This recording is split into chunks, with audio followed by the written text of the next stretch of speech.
What up, peeps? Okay, it's your girl Tanya. Welcome back to another chapter of Books and Brown Liquor. This video is my book wrap up for the month of February. All right, let's go. So February, I would say, was a good reading month, right? I'm on the floor in front of my new bookshelves, okay? I read 6 books in the month of February. I would say most of them were pretty enjoyable. Book number 1, Shit Cassandra Saw by Gwen E. Kirby. So this is a book of short stories, and it's all from the point of view of different women throughout different time frames in history. That's as much as I can give without giving it away, but it's a book of short stories. I enjoyed this. One story is kind of weird. It has to do with women turning into superpowered roaches that kill men. I know. But above all, I think this was a pretty good story, or book of short stories, if you like short stories. I think it was really interesting. Her writing is very colorful with like a hint of some feminism in there. So it was cool. Moving on. Hidden Pictures by Jason Rekulak. Now it took me a while to get through this one because I did enjoy this book. Okay, I enjoyed this book, but what I will say, it took me a while to get through this one because the story starts out like a typical haunted house story, and at first it felt really cliche. But let me move on. Let me get into it. So our main character, she is a recovering addict.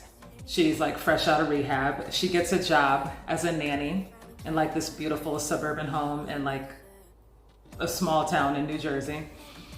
And she's a nanny for this young little boy, 5-year-old boy, and he's always drawing pictures. That's how it starts, okay? So first it's a bunny rabbit, you know, sunshine. And then it's a woman being dragged across the grass. Where'd you see that, little Billy? Like, what? And then it's like a woman being choked. Yeah, that's disturbing. So she, of course, goes to the parents. They don't want to hear it. You know, he's just having a bad dream. He's making it up. It's his imagination, blah, blah, blah. So as usual, in typical scary book and scary movie fashion, she's got to investigate. And she's digging and digging, and she's thinking that she's putting the pieces together, but then plot twist. I did not see this coming. Plot twist, and then another plot twist. And then when you get to the end, it's nothing like what I thought. It's nothing like what you thought. This cannot be predicted. So I did get bored with it during the first half because I thought, here we go, typical cliche. There's a spirit in the corner, blah, blah, blah, but there's a twist. And then when you find out everything that is like really going on, okay, it was good. I enjoyed this, okay? Moving on. I think that's the AC. Anyway, the next book, child, let me tell you. Lone Women by, sorry about the AC, if you can hear it. Lone Women by Victor Laval. Okay. This takes place in California in the beginning, and then she relocates to Montana. Our main character. The story opens up where she's leaving her family home to start new in a new state and start the homestead prairie life. You buy land, you have a cabin, you plant your own crops up there in the mountains, blah, blah, blah. Child, let me tell you. When the story opens up, she's leaving her family home. All you know is something bad happened, but you don't know what. You just know it was really bad and she needs to flee her family home. And she flees her family home with this big old trunk, very heavy trunk. And like initially you have no idea what's in the trunk. All you know is whenever this trunk is opened, people die. I'm like, oh, I gotta read this. I got it. Let me tell you. So she settles in her new cabin up in Montana. A woman by herself, manning land, right? So then she's living her life. She's minding her business. Everything is fine. And then one day, the trunk is opened and all hell breaks loose. That's all I can say without telling too much. I enjoyed this story. It kind of, well, remember that old story of the casket girls where it's rumored that there was something supernatural going on? Initially I thought, is this something supernatural? But it's something else, and I don't want to give it away, but yeah, what's in the trunk? It's a big deal. It's a big deal. There's a reason why the trunk stays locked. And all I'm gonna say is, like, if someone has something that they keep locked up, mind your business. Don't go digging in it. Don't ask, just mind your business. Because whenever people don't mind their business and they go digging and unlocking locks, every single time they pay with that ass, okay? So that's all I can say without giving away too much. Yeah, it was fun. I enjoyed this book very much. It's got some dark shit in it, just like I like, of course, just like I like. So moving on. This is a new author I've never heard of. This is called That Dangerous Energy by Aya de Leon. This is a story of a young Black woman who, she's like struggling, college student, or like, is she fresh out of college? Either she's like fresh out of college. She wants to be a designer and make clothes. No, she wants to make quilts, like handmade quilts. And she starts dating this really wealthy billionaire. He's like an oil tycoon, or he's a heir to like this huge oil company.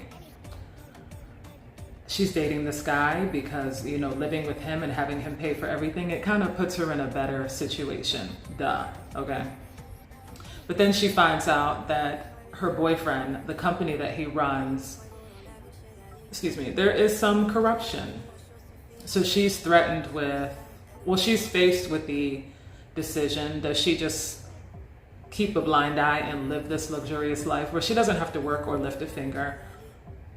Or does she follow her conscience and do the right thing? And there's a bit of a love triangle, and she basically does follow her conscience, but people with money, crossing people with money, that comes with huge consequences. That's all I'm gonna say about that. But I enjoyed this book. It wasn't like an epic read, but it was enjoyable. I think that this book was kind of mid for me, but I enjoyed it. I think that this book is kind of a good palate cleanser in between like major epic novels. So I enjoyed this. It was cool. Whatever. Moving on. My next book was Bitter by Okweki Emeze. Now, Bitter is the sequel to Pat, which I read in January by the same author. Pat, it's a story of a girl where a monster emerges from a canvas painting and comes into the world to hunt other monsters. Monsters being bad people who do bad things. I know. Bitter is the story of a few decades prior, where her mother is in a school. Her mother is this artist, her mother paints, and all of this terrible injustice is happening in their town. In other words, their town is full of monsters. It's like a euphemism for like bad people. So anyway, the town is full of monsters, all of this, what do you call it? The people are like fighting for change. Social things are going on. There's fighting, people are protesting, and she is sick of all this negativity, people that she cares about being hurt, beaten by police, things like that. So one day, her mother conjures up a monster on the canvas. And the consequences that come with that are huge. But in a nutshell, I actually enjoyed the second book more than the first one, because the story of the mother, I found more relatable than the first book with the little girl. That story is cool, I get it, but I enjoyed the second book better. So Bitter, I really did like a lot, okay? And then my last book, We Deserve Monuments by Jazz Hammonds. This is a story, this book really made me feel a lot of things. This is a young adult book, but I really could relate to a lot of the stuff in the book. I enjoyed this. This is the story of a young girl. I think she's a senior in high school, and she's born and raised in DC, but her mother is from a small town in Georgia, like small town Georgia.